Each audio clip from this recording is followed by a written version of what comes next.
When I first began studying the movements of the market, I learned very quickly that nothing on the tape happens by accident. Every rally, every dip, every pause is a reflection of the motives of larger operators who guide the crowd without ever announcing their intentions. And today, as we dive into this complete supply and demand trading guide, it becomes even clearer. This lesson stands right beside what we explored in the previous video on the UTAD trap explained, how smart money steals liquidity at the top, giving us a continuous thread that reveals how the composite operator thinks. You see, the market is a living auction. It's nothing mystical. It's not magic. It's simply buyers and sellers discovering value through price movement. Yet most traders, perhaps even you at times, watch the candles without asking the most important question: who is doing business here and why? Without that question, charts become noise. With it, they become a map. Supply, in its truest form, is not some abstract idea. It's the presence of effort on the sell side, large interests distributing their holdings into eager hands, and demand is simply the willingness and ability of buyers to absorb that stock. But the key, as I learned from decades of reading the tape, is that these forces do not appear suddenly. They leave footprints. They leave clues in the form of volume, spread, and the general behavior of price. Have you ever noticed how a stock often hesitates at a level long before a major move, almost as if the market is whispering to you? That hesitation is rarely accidental. Now, let me talk to you plainly. When you observe an expansion in volume without the corresponding upward progress in price, it's telling you something quite real. Supply is entering, and when price pushes down yet refuses to follow through as volume increases, demand is stepping forward. This is the very heartbeat of the market, but so many traders ignore it because they're hunting for shortcuts. Tell me honestly, have you ever caught yourself trying to predict the market rather than understanding it? The discipline here is not in memorizing patterns, but in recognizing behavior. The market behaves just like people. It reacts, struggles, pauses, and accelerates. And as you develop the ability to listen beneath the surface, you start seeing what others overlook. When price builds a cause, those long, quiet periods of accumulation or distribution, it's preparing for an effect. And that effect always corresponds to the effort behind it. That's where true wealth building begins, not from chasing moves, but from identifying where the big interests already positioned themselves. But understand this, wealth in trading is not merely monetary. It's a mindset, a posture. You can't see supply and demand clearly if your emotions are louder than the tape. Have you ever tried to analyze a chart while feeling fear or impatience or greed?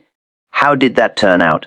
The market punishes emotional liquidity because the composite operator thrives on it. Your job is to develop the calmness to observe, not to react.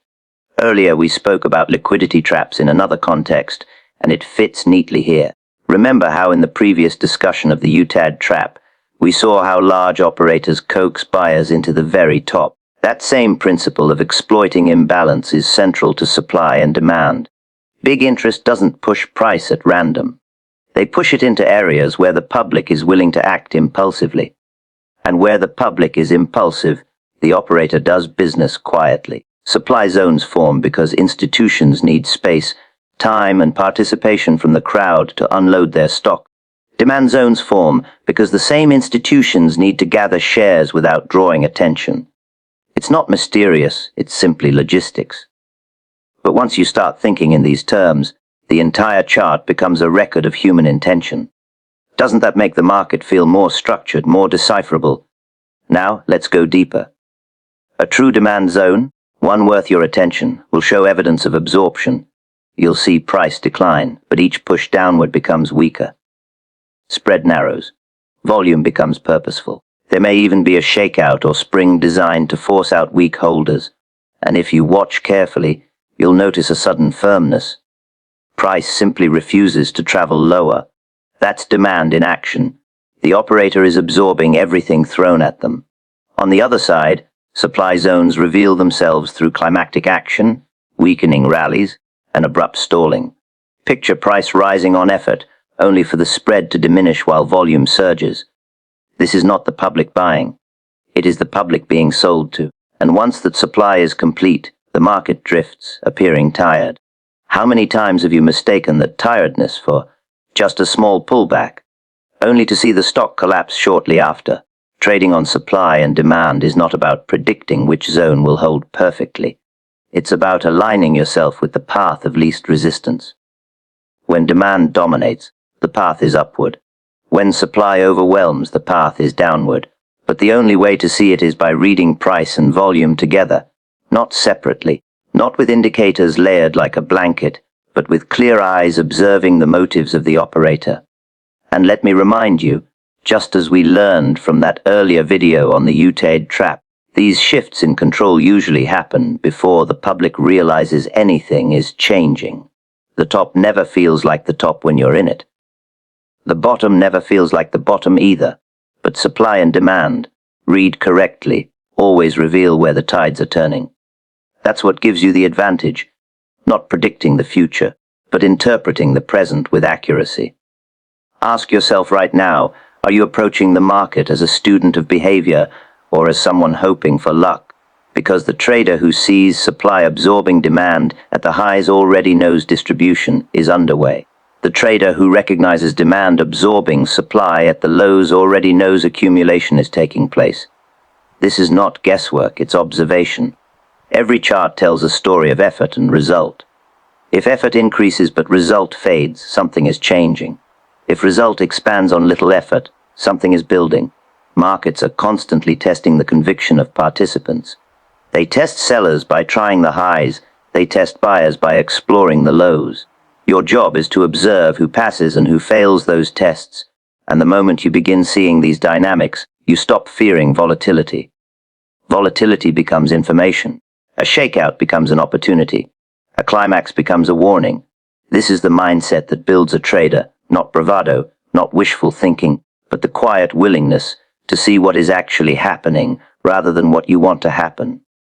As we move forward into the deeper parts of this discussion, I want you to carry one idea firmly with you: supply and demand are not events, they are processes. Processes that unfold over time, leaving footprints long before price makes its decisive move. When we talk about supply increasing as price rises on heavy volume but begins to stall, we're talking about one of the clearest footprints of professional activity, yet it's a sign many traders overlook because they're too focused on the rising price itself. At first glance, an advancing market looks healthy, even exciting.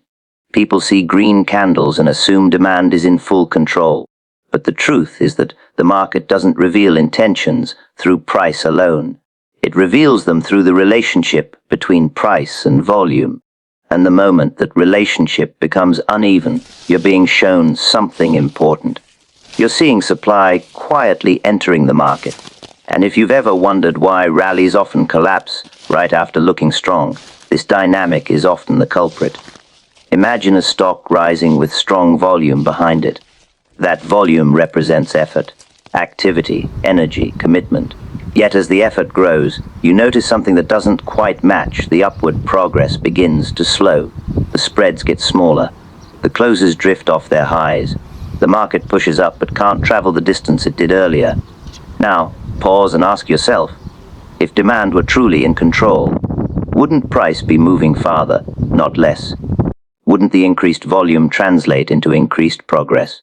That mismatch between effort and result is exactly where the story starts to shift. In Wyckoff's terms, effort without result is one of the earliest indications that supply is present. Large operators, those who accumulated earlier when the public wasn't paying attention, begin to distribute their holdings into the enthusiasm of the crowd. But they do it quietly, without fanfare. They don't want to scare the market. They need buyers to take the stock off their hands, and the best time to unload inventory is when sentiment is optimistic.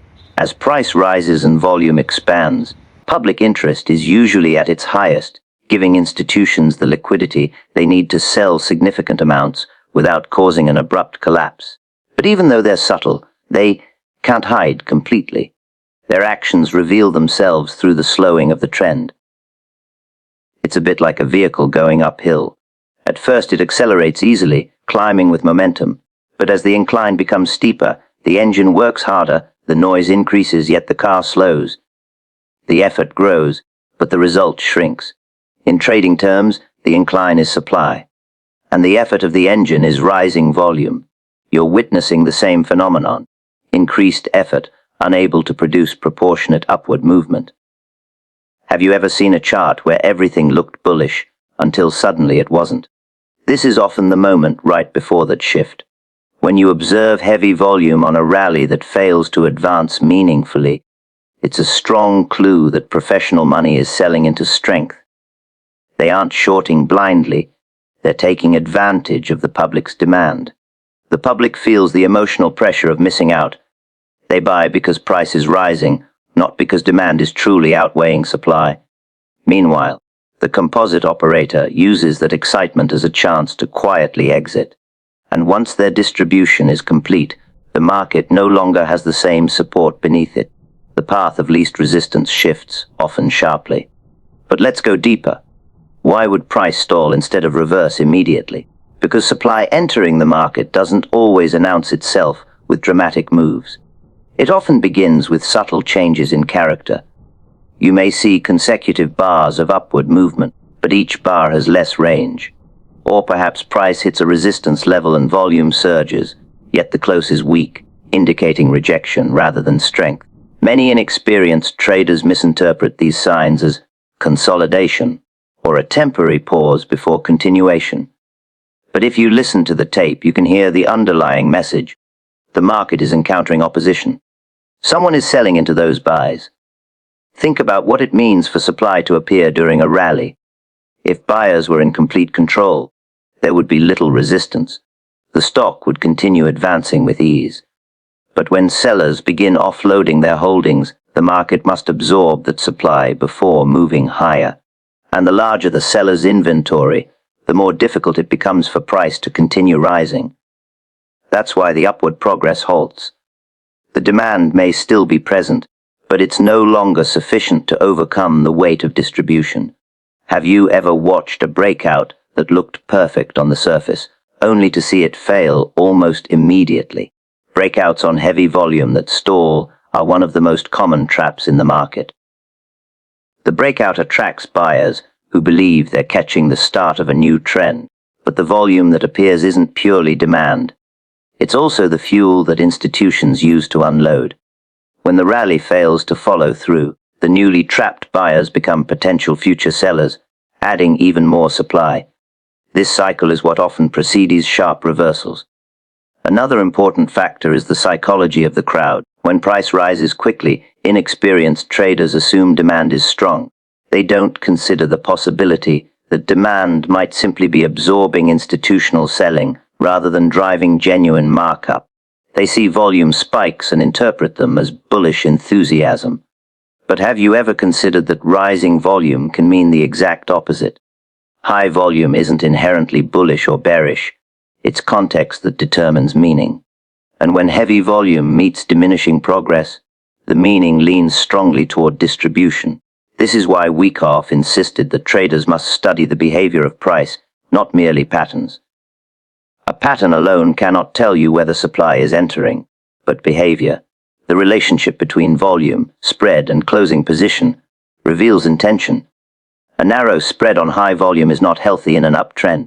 A strong close with weak volume is not genuine strength. A rally that needs more and more effort to move less and less distance is waving a red flag. And once you train your eye to see these signals, the tape becomes much clearer. Supply entering during a rally is one of the earliest warnings that a trend is nearing its end. It may not be the exact top, and it may not signal an immediate reversal, but it tells you the character of the move is changing. The smart money is no longer accumulating, they're exiting. And as they complete their distribution, the public becomes the final buyer, unaware that the upward movement they're chasing is already losing its foundation. When demand becomes visible during a decline, especially when downward moves begin to lose momentum despite rising volume, you're witnessing one of the most important shifts in market behavior. And yet, many traders overlook it because they're conditioned to see falling price as universally bearish. But markets don't move in straight lines, And they certainly don't decline simply because sellers are stronger.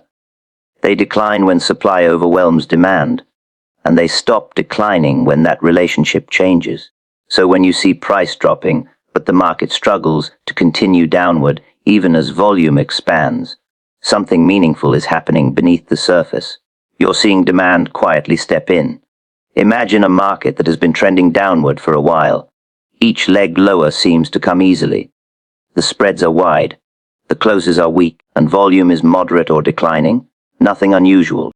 That's what a healthy downtrend looks like: minimal resistance. But then one day price drops again, maybe even with strong volume behind it, and yet it refuses to fall any further. The candle spread narrows. The close lifts off the low. The next day, the market tries again to break down, but once more, it stalls. Have you ever wondered why a strong downtrend begins to feel heavy or sluggish before it actually turns? This is one of the clearest answers. When price declines on increasing volume but fails to make proportional downward progress, it tells you buyers are becoming active. Serious buyers, not retail traders trying to catch a falling knife. This is demand appearing in the background. Someone is absorbing supply, and in Wyckoff logic, absorption is one of the strongest signs that a downtrend is preparing to change character. Think of it like trying to push a heavy object down a slope. At first, gravity helps. The movement is fast and effortless, but as you continue pushing, the ground becomes softer, more resistant. You exert more force, but the object slows down. That resistance is what demand looks like during a decline. The effort, volume, is increasing, but the result, downward movement, is shrinking. Effort versus result is one of the most reliable tools for detecting when major interests are entering a market. Picture a candle with a long lower wick that forms after a heavy volume sell-off. Many new traders ignore this, thinking it's just noise. But that wick is a footprint. Buyers stepped in aggressively. Now ask yourself, why would strong hands appear in the midst of panic selling? Because price has fallen to a level they consider valuable. Composite operators don't wait for the trend to reverse. They create the reversal by absorbing supply before the public even realizes a bottom is forming. This is why major bottoms rarely look bullish when they happen. They look chaotic, emotional, and uncertain. They look like capitulation. But if you pay attention to the relationship between price and volume, you start seeing the early signs of accumulation. Heavy volume on a down move that fails to extend lower is not weakness. It's the first sign of strength. And once you recognize it, the entire dynamic of the market becomes clearer. Traders who rely only on price will often panic in these moments. But traders who read behavior can feel the pressure shifting. They notice the shortening of the downward thrusts. They see sellers becoming exhausted, while buyers quietly absorb what's left. And they sense that the path of least resistance is beginning to flatten. Have you ever noticed how price sometimes forms multiple tests of a low, each one accompanied by less downward follow-through?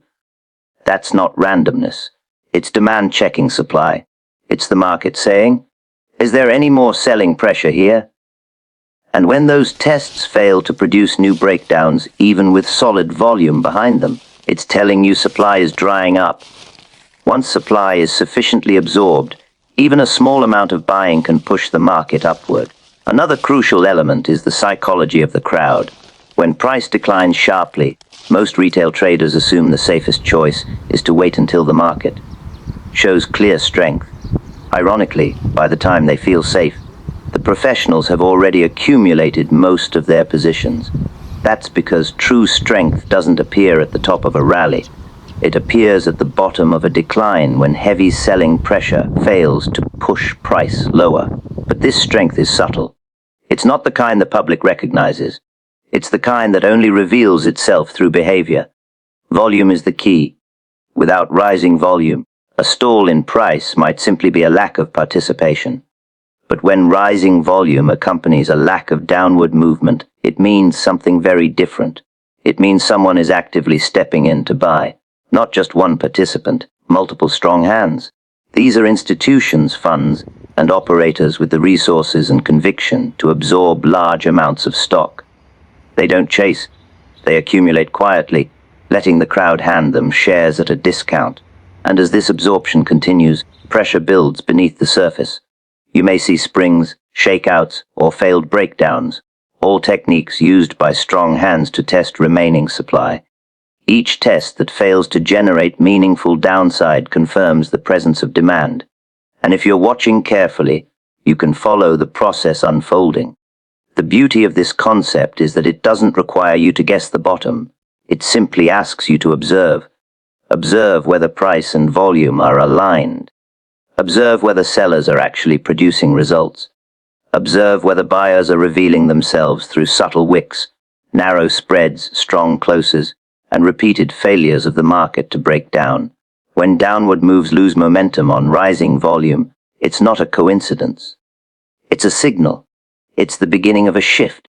It's demand showing its hand while the crowd believes only supply is present. It's the earliest clue that the imbalance is changing, quietly, before the trend ever reverses on the surface. Accumulation creates future demand, and distribution creates future supply. This is one of the most fundamental truths in market behavior, yet so many traders misunderstand what these processes really represent. When you think of accumulation, don't picture a single action or one clean pattern. Think of it as a patient, deliberate process carried out by larger operators, a process in which they quietly gather shares without drawing attention. And when you think of distribution, imagine the opposite, the slow, methodical unloading of inventory into the hands of eager buyers who mistake temporary strength for the start of a new trend. These phases shape the market's long-term direction, and if you can learn to recognize them early, you start to understand the deeper logic behind major moves. Accumulation begins when the market has already fallen or drifted lower for a long time. Sentiment is negative. The public is tired or fearful. Volume is often high on the downside because weak holders are finally capitulating. In this environment, the composite operator sees value, but they can't simply buy everything at once. They would push price too far, too fast, and reveal their intentions. So they buy gradually. They absorb supply each time the market dips. They let price drift down but not collapse. And every time someone sells into that weakness, they are there to take it off their hands. You might ask yourself, why doesn't price rebound immediately if strong buyers are entering? Because accumulation isn't about forcing price up. It's about gathering as much inventory as possible at the best price before the markup begins. Watch the tape during these moments, and you'll start to notice something interesting. Downward thrusts become shorter. Attempts to break support fail more often. Volume spikes appear on down moves, but the market refuses to follow through. This is not weakness. It's demand absorbing supply. The public misreads it, assuming the market is simply pausing before continuing lower. But the truth is that the balance between supply and demand is already shifting.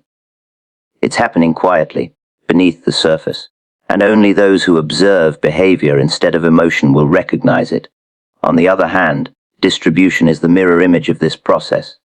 It occurs after a long advance, when optimism is high and the public believes the trend will continue indefinitely. Price pushes upward, sometimes strongly, and retail traders flock in, convinced they are catching the next wave. But the operator is not joining them. The operator is selling to them.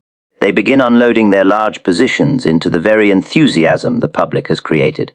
Again, they do it slowly, almost invisibly. If they sell too aggressively, price will fall and scare away buyers. So instead, they use strength to distribute stock quietly. This is why you often see rallies become choppy or inconsistent near major tops. Spread narrows. Upward pushes lack follow-through. Volume increases, but the progress becomes limited. At first, traders interpret this as consolidation or minor corrective action. But in reality, the market is running into a wall of supply created by the operators selling. Each time price tries to rise, distribution pushes back, preventing the market from advancing freely. Think of accumulation as a spring being compressed. Pressure is building, and once the compression is complete, the spring expands rapidly. Distribution, on the other hand, is like the same spring reaching maximum extension.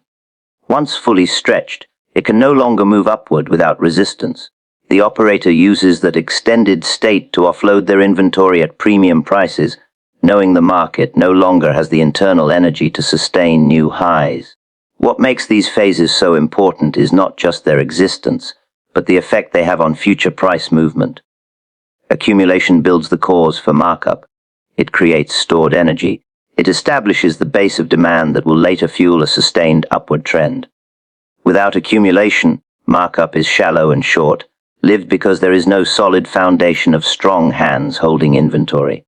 Likewise, distribution builds the cause for markdown. Once the operator unloads most of their position, there is little support beneath the market. The public, left holding the bag, becomes the next wave of future sellers, and as their fear takes over, markdown accelerates. Have you ever noticed how the strongest rallies often come after long, boring, sideways periods? Or how the sharpest declines happen after prolonged stretches of choppy movement near the highs? That's not coincidence. That's accumulation and distribution at work. These phases are quiet because that's how professionals prefer to operate. They accumulate when no one cares, and they distribute when everyone is excited. Another critical aspect is mindset. If you don't understand these phases, you will always buy late and sell late. You'll buy into distribution because it feels strong. You'll sell during accumulation because it feels weak. This emotional inversion is exactly what fuels the profit of larger operators. They understand the market's internal structure. They rely on the crowd to misinterpret signals. And if you can shift your own mindset, if you can learn to see accumulation as strength and distribution as weakness, you start stepping into the role of the informed observer rather than the emotional participant. Accumulation and distribution are not patterns, they are behaviors. They unfold over time. They leave clues in price, volume, spread, and volatility. They shape the future path of the market long before anyone realizes a new trend is forming.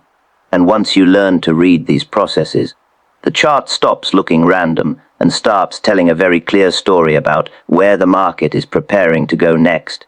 A market structure shift usually confirms that a zone is ready to be used, and understanding this one idea can help you avoid some of the most common traps that traders fall into. When we speak about market structure, we're referring to the sequence of highs and lows that reveal who truly controls the market, buyers or sellers.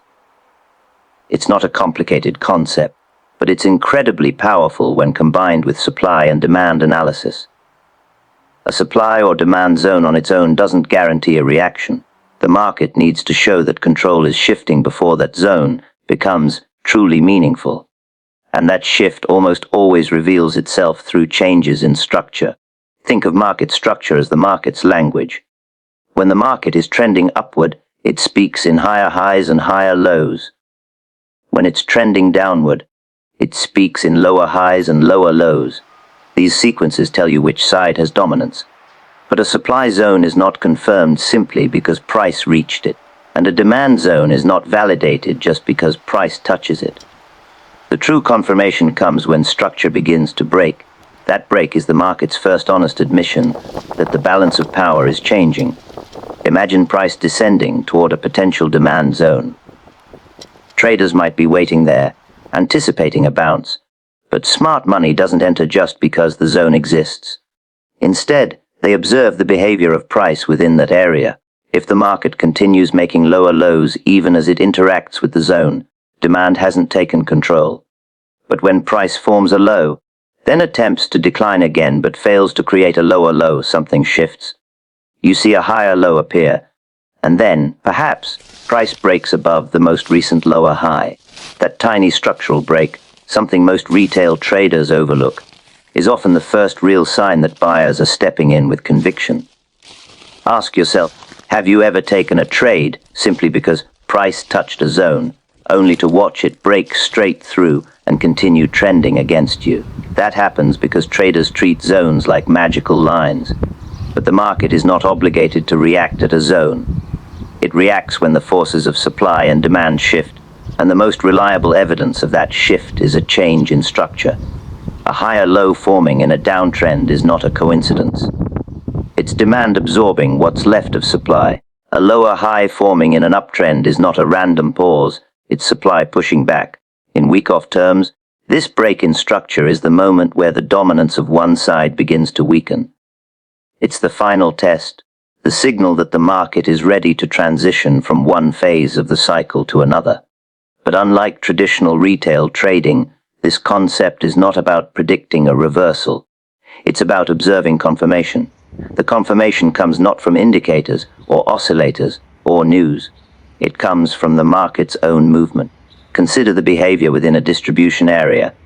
Price may be rising slowly, even showing strength on the surface.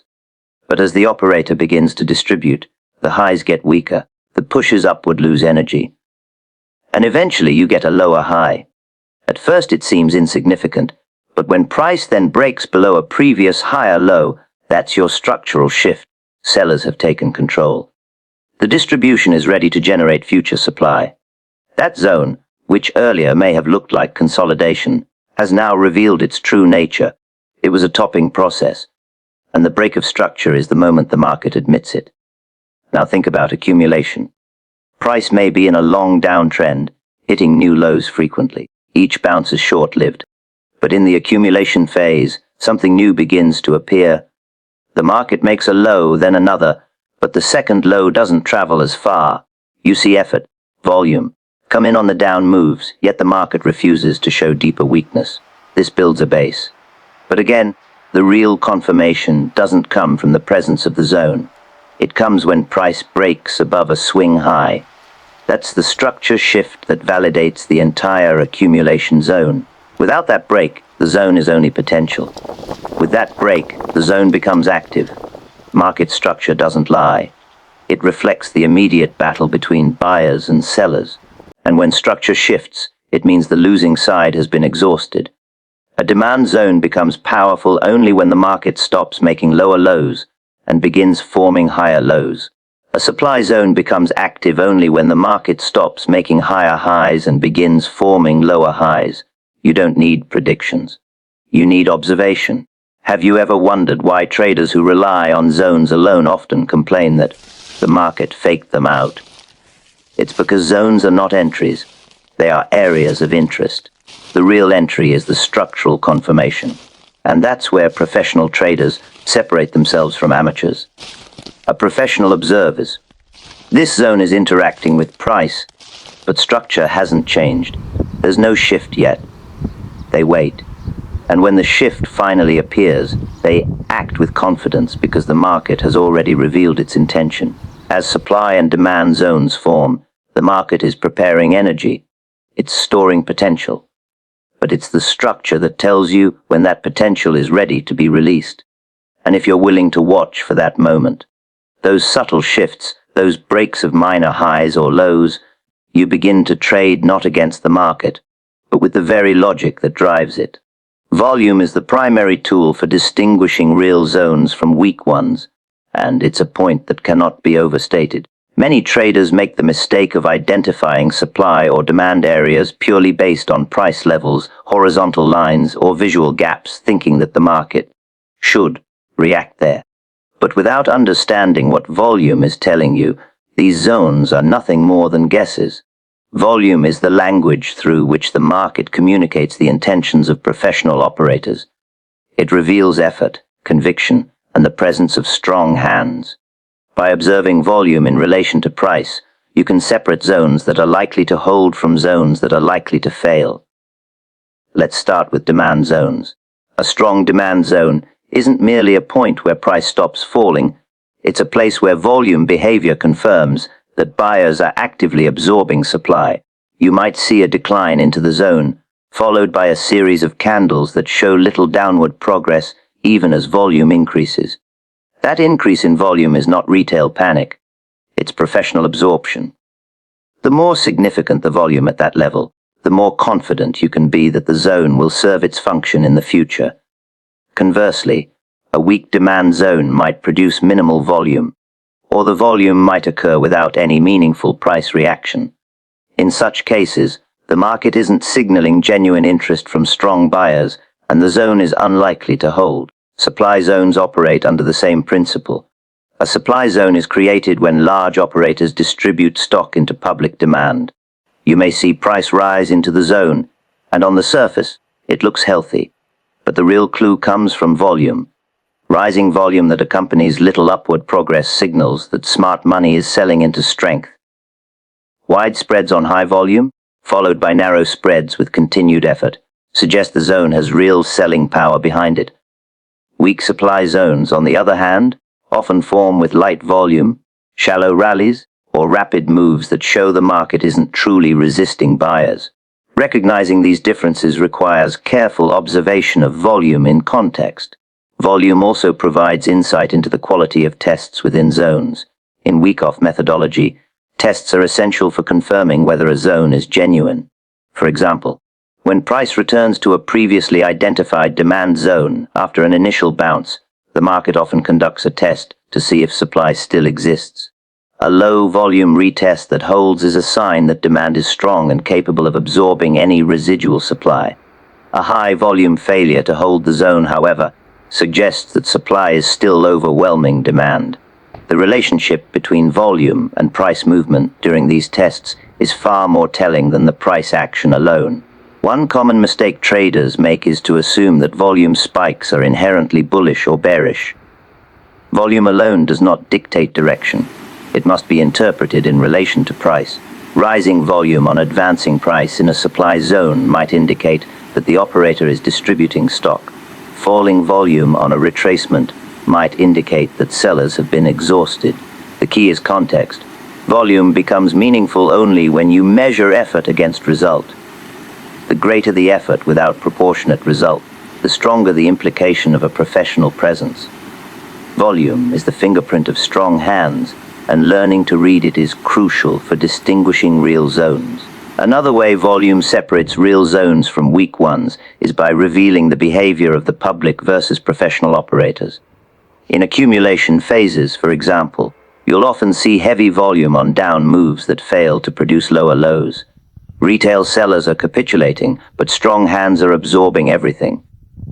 Similarly, during distribution, rallies may appear vigorous, yet volume tells the truth. The public is buying aggressively while the operator is quietly selling. Without volume, these subtleties are invisible. With volume, the difference between manipulation and genuine supply or demand becomes clear. Volume also guides your timing within zones. Consider a situation where price approaches a demand zone. The first candle shows heavy volume on the decline, signaling absorption. The next candle may show moderate volume as price begins to consolidate. By following the sequence of volume changes, you can gauge whether the market is ready to respond or if further absorption is still required. Entering without this understanding is akin to stepping onto a floor without checking its stability. Volume is your measure of market commitment, and ignoring it is a costly mistake. Furthermore, volume allows you to see the intensity of supply and demand over multiple time frames. On higher time frames, large volume spikes indicate areas of institutional activity, while on lower time frames, they may indicate precise levels where professional operators are testing the market. Zones with volume confirmation across multiple time frames are far stronger than zones based on a single chart view. Weak zones often fail to demonstrate that kind of multi-layered volume evidence, and the market tends to pass through them without significant reaction. Have you ever wondered why some zones hold perfectly while others crumble as soon as price returns? The answer almost always lies in volume. Real zones exhibit evidence of strong participation from dominant market forces, while weak zones lack that footprint. Volume shows you where the market has absorbed or distributed enough supply or demand to create an imbalance. Without observing it, you are left guessing. With volume, you are reading the market's intentions directly. Reading volume is not simply about looking at a number on a chart. It's about interpreting the story it tells in context with price. High volume at the right price level, combined with little directional progress, often signals the presence of professional hands. Low volume in critical areas often signals indifference or lack of commitment. By focusing on volume in conjunction with price behavior, you can separate the zones that will likely hold and produce profitable reactions from those that are weak, unreliable, or prone to failure. In essence, volume is the heartbeat of the market. It tells you who is participating, how much effort is behind their actions, and whether a supply or demand zone is genuine. Ignoring volume is like ignoring the pulse of a patient. You may see external signs, but you miss the critical underlying truth that determines outcomes. By making volume your primary tool for evaluating zones, you elevate your trading from guesswork to observation-based decision-making, and you begin to align yourself with the forces that truly move markets.